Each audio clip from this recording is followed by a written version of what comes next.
Hey guys, Smalls here, and this is Trailer Day, where I go through all the trailers that came out during the week and review them. So today is February 4th, following Super Bowl Sunday, and just in Super Bowl Sunday, there's a lot to cover. But we will start off with what came out earlier in the week, and I think the first thing that came out was the Birds of Prey teaser. All right.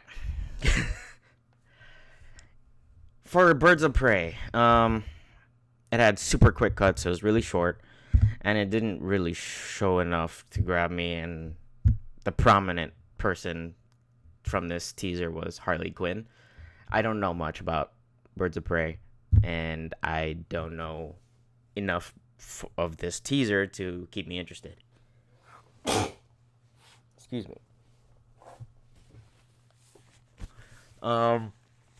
It felt like a perfume makeup commercial. Yeah, it didn't really intrigue me too much, so I give Birds of Prey a C. A Dog's Journey, trailer 1.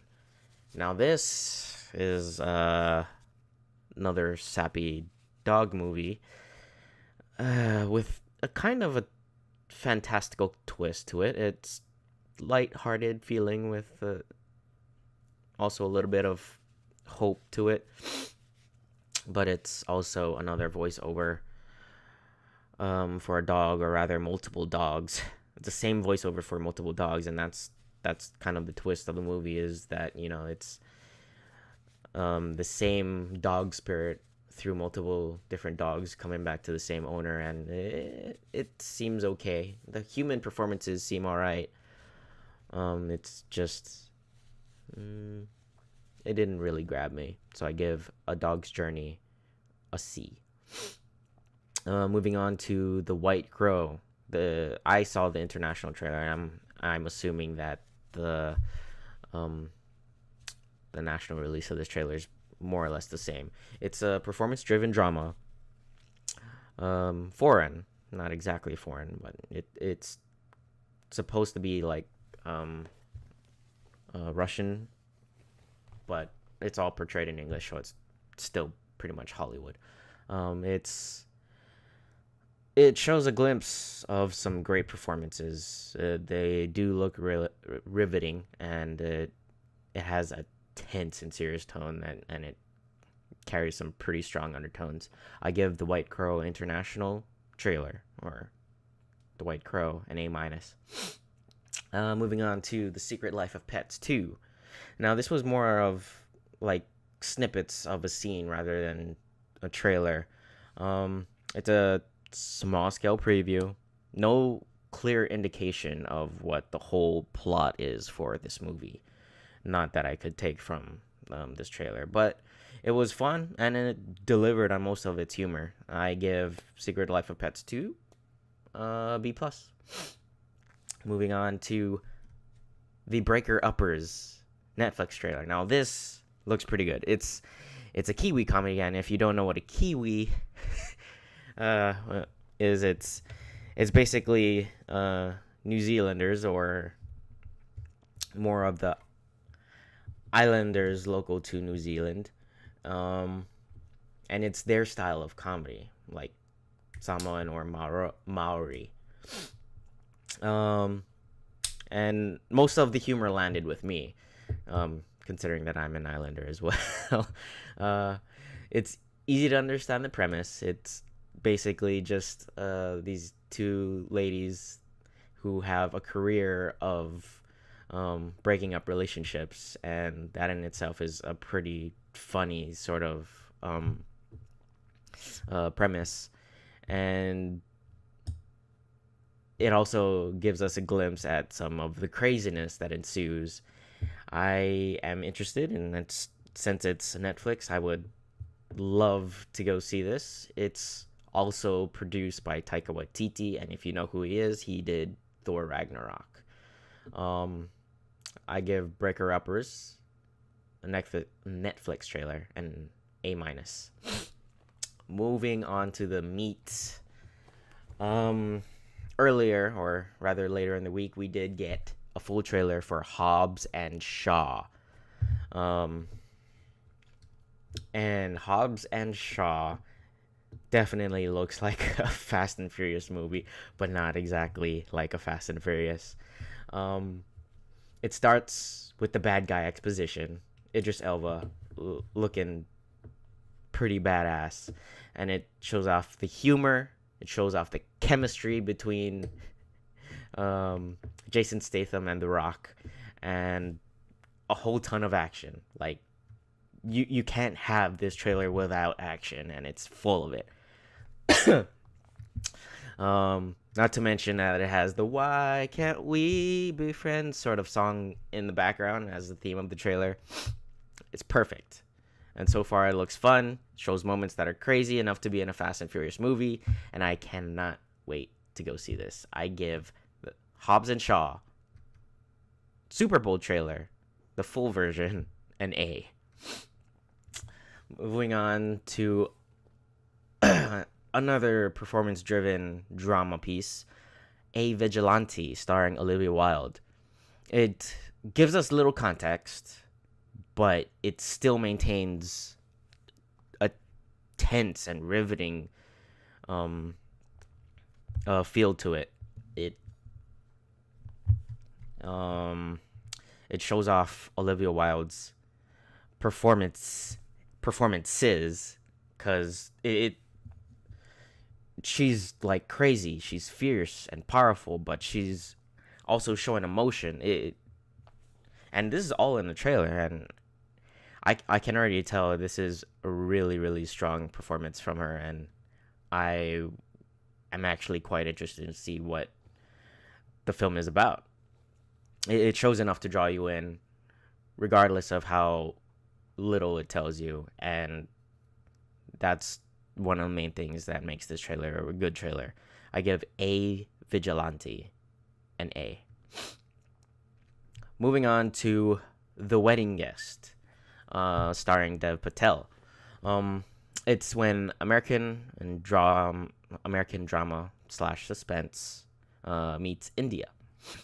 It maintains tension throughout the trailer, but the context of the trailer doesn't exactly match the title, and not much context to understand the whole plot. So I give The Wedding Guest a B minus.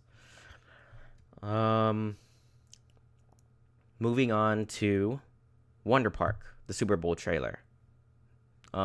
It's charming, but it's also your typical and family animation trailer, and the full trailer also had the trailer guy voiceover, so that's that. It gives us some themes of the film, like imagination, and it shows off the animation style. I believe it's Paramount Animation. Yeah. Yeah, this trailer was totally meant for kids. Doesn't really try to grab more of a general audience, or it didn't grab me rather. So I give Wonder Park Super Bowl trailer a B minus. And next we have Scary Stories to Tell in the Dark, Super Bowl TV spots. Now all of these, it came out in like very, very quick snippets, very, very quick, and they're like in under 10 seconds. So it shows off creepy moments and creepy snippets. It gives us Guillermo del Toro's style of a monster slash horror sort of designs and costumes and just imagery, but it's produced by Del Toro, not exactly directed by it, and it just enough to pique my interest, considering that it's based off of the books, and I believe I've read the books at some point in my life, but forgot about it. I'm certainly interested, but it's very, very little to go on. I give scary stories to tell in the dark, a B. Now, moving on to Us, the Super Bowl trailer from Jordan Peele. Not as good as the first trailer because they didn't give us the song that they gave us in the first trailer. Doesn't show too much that's new, but it still has that eerie vibe from the first. So I give the Us Super Bowl spot a B. Now we have the big one, Avengers Endgame, the Super Bowl spot. It was very brief. There was that, that homage to pay at the very beginning, almost as a reminder. Almost entirely all new footage. It had that grim and bleak tones because of but it has it with a purpose. And from what I hear, the marketing is only showing stuff within the first 15 minutes of the film. And damn, if all of what they've shown is within the first 15 minutes of the film, I'm still excited. Like, I can't wait to watch this. I give the Avengers Endgame Super Bowl spot an A-. Moving on to the next Marvel property, Captain Marvel, the Super Bowl spot. I've already seen a whole lot of what they've shown us. They had like the higher, further, faster theme sort of repeating, and something that they're pushing for this trailer. Very little that's new, and it's much of the same that we've seen already. I give the Captain Marvel Super Bowl spot a B. And then last but not least, we have Toy Story 4, their Super Bowl spot. It's quick and charming. The comedy is a little bit slapstick, but it landed with me, and it delivers what we needed to see, or what I wanted to see. So I give Toy Story 4 Super Bowl spot an A-. Now that has been it for Trailer Day as of Monday, February 4th, following Super Bowl Sunday. If I miss anything, please let me know, and maybe I'll get to it and review it. But if not, I will see you next time.